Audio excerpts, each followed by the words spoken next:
உறவுகள் அனைவருக்கும் அன்பான வணக்கங்க. 2 நாடகங்கள் சங்கமம் ஆகுதுங்க.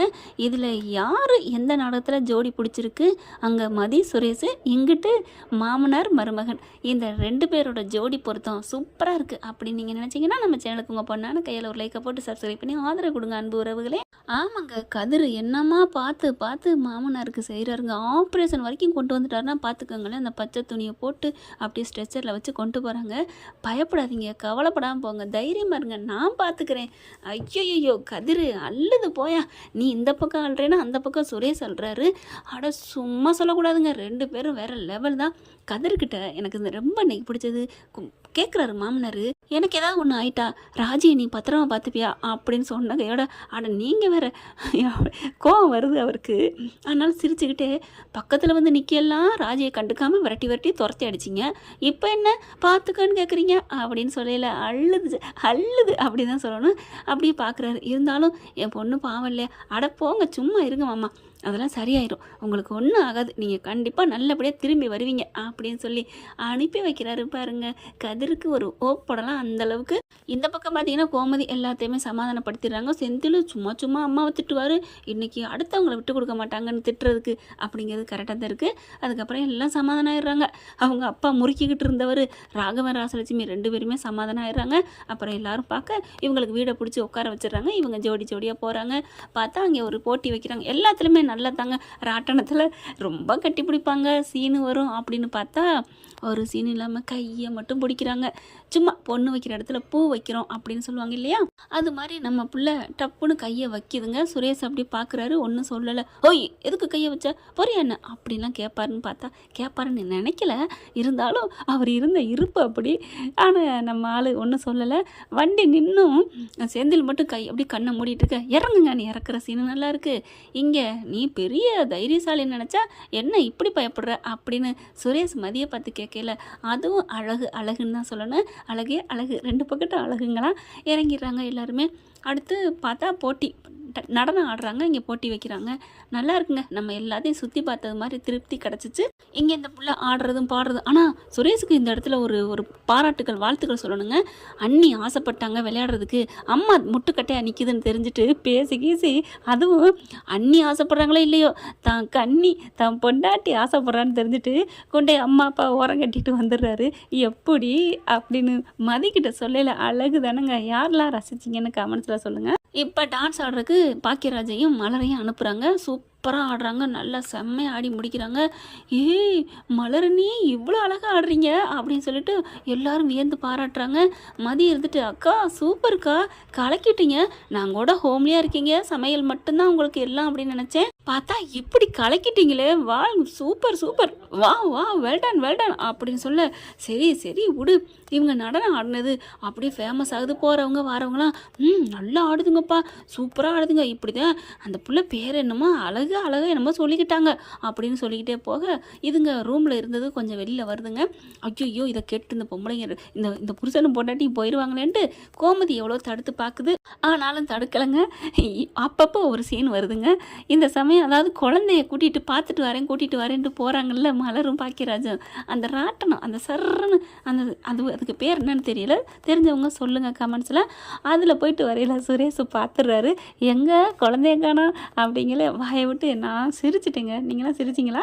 அதே மாதிரி தான் இப்போ வெளியில் கேட்டுறாங்க. அப்போது அழகுன்னா இதுக்கு தான் ஆடுதுங்களா, அதுவும் சூப்பராக ஆடுதுங்குது, என்ன நினச்சிட்டு இருக்குது, இங்கே பாரு ராஜலட்சுமி, வா நம்ம போவோம், ராஜேஸ்வரி அங்கே பொண்டாட்டி பேர், வா நம்ம போவோம் அப்படின்னு சொல்லிட்டு 2 பேரும் கிளம்புதுங்க. பார்த்தா கோமதிக்கு ஐயோன்னு பக்குன்னு இருக்குது. ஃபோன் பண்ணுறாங்க பாக்கியராஜுக்கு, நம்ம மீனாவுக்கு. ஆனால் இதுங்களும் நல்லா ஜாலியாக என்ஜாய் பண்ணுறதுனால ஃபோனை எடுக்க முடியலை.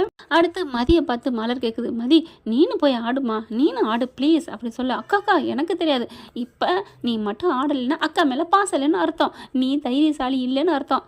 ஐயோ அக்கா சரி விடுங்க நான் போகிறேன் அப்படின்னு சொல்லிட்டு எந்திரிக்க சுரேஷ் எங்கிட்ட பார்த்துட்ருக்காரு.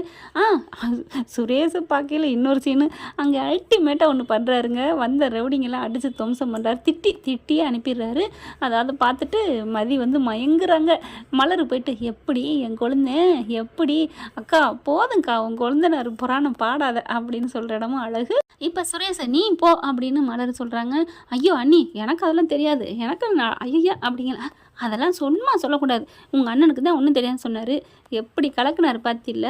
பொண்டாட்டி பக்கத்தில் இருந்தால் டான்ஸ் மியூசிக் வந்தால் அதுவும் என்கரேஜ் பண்ணோம்னா தன்னால் ஆட்டம் வரும். நீ போ அப்படின்னு சொல்லி டக்குன்னு இருந்தால் வராங்க சுரேஷ் அப்படின்னு கையை பிடிச்சி தூக்கி இழுத்து விட்டுறாங்க. நல்ல வேலைங்க இந்த சமயத்தில் அவங்க அம்மா அப்பா இருந்திருந்தாங்கன்னா எதுவுமே சந்தோஷமாக கொண்டாடிக்க முடியாதுங்க. இப்படி ஒரு ஜென்மங்க. வெளியில் போகிறதே சுற்றி பார்க்குறதுக்கு, ஆனால் எதுவுமே பண்ண முடியல. நெஞ்சு வலி, அந்த வலி, இந்த வலி சொல்லிட்டு உட்காருறதுங்க. வீட்டில் உட்கார்ந்துக்கலாம்லங்க, இங்கே வந்து உட்கார்றதுக்கு.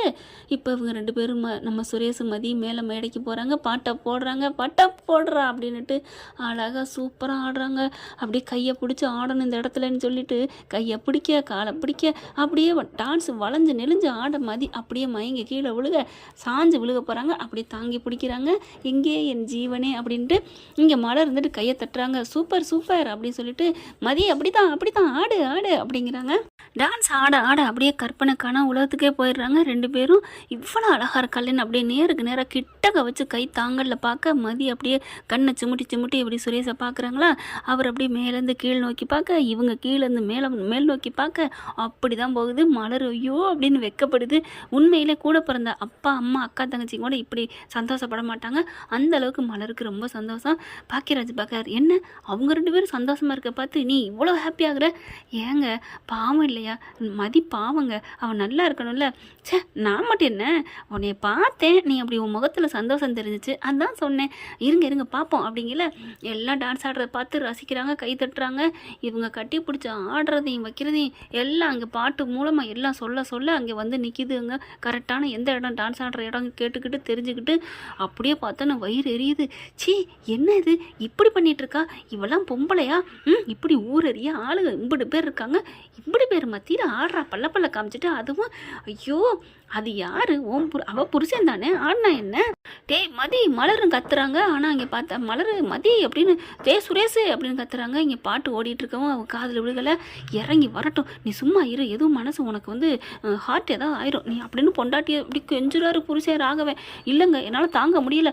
டேய் சுரேஷ்னு கத்த திரும்பி பார்க்குறாங்க. ஐயோ அப்படின்ட்டு அத்தை என்ன வர்றதை சொல்கிறது இல்லையா அப்படின்னு மீனா கேட்க, ஃபோனை பாருடின்னு அவங்க ஜாடியில் சொல்ல ஃபோனை பார்க்குறாங்க. ஐயோ 28 ஃபோன் அடிச்சிருக்கே. அங்கேருந்து நீ வர்றதுக்குள்ள நான் 28 ஃபோன் அடிச்சுட்டேன், நீ எடுத்து அடி அப்படிங்கிறது கோமதி. அதுக்கெல்லாம் பாட்டு வந்து நின்றுது, நிப்பாட்டிடுறாங்க. பாட்டு நின்றாலும் இவங்க ஆடுறதே அந்த நளினத்தை மறக்கலைங்க. அப்படியே தன்னை மறந்து 2 பேர் ரசிச்சுட்டு இருக்காங்க. எல்லாரும் பார்க்குறாங்க, கை தட்டுறாங்க. சூப்பர் என்னையா தன்னை மறந்து ஆடுறாங்களே, சூப்பர் ஜோடியா, அப்பா எவ்வளோ அழகாக இருக்குது பார்க்க அப்படி இப்படின்னு கத்துறாங்க. இதுக்கு நடுவில் சுரேஷ் அப்படின்னு கத்தவும் இங்கே மீனா என்ன பண்ணுது, ஐயோ இது 2 மெய் மறந்து நிற்கிதுகளே அப்படின்னு ஓடி போய் கையை பிடிக்கிறாங்க.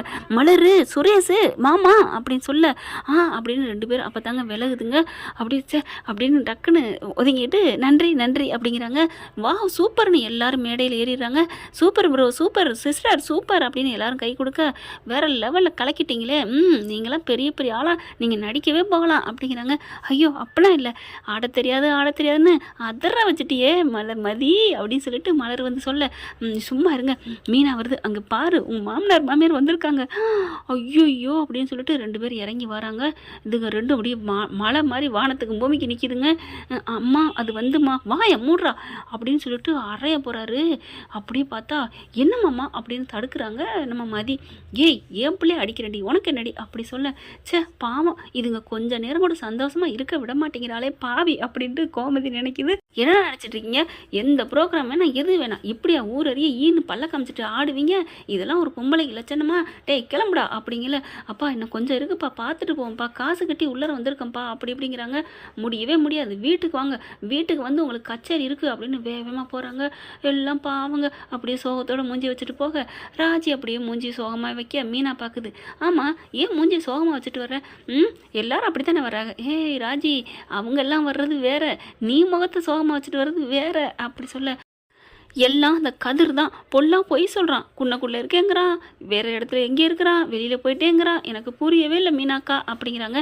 சரி விடு, இந்த பஞ்சாயத்தை பெருசாக ஓடிட்டுருக்கு, இப்போ என்ன நம்ம எது கிளம்பிடுவோமா அப்படி கேட்க, பார்ப்போம் அப்படின்னு சொல்லிட்டு எல்லோரும் வெளியில் வராங்க. வேன்லேயும் வந்து ஏறி உட்காடுறாங்க.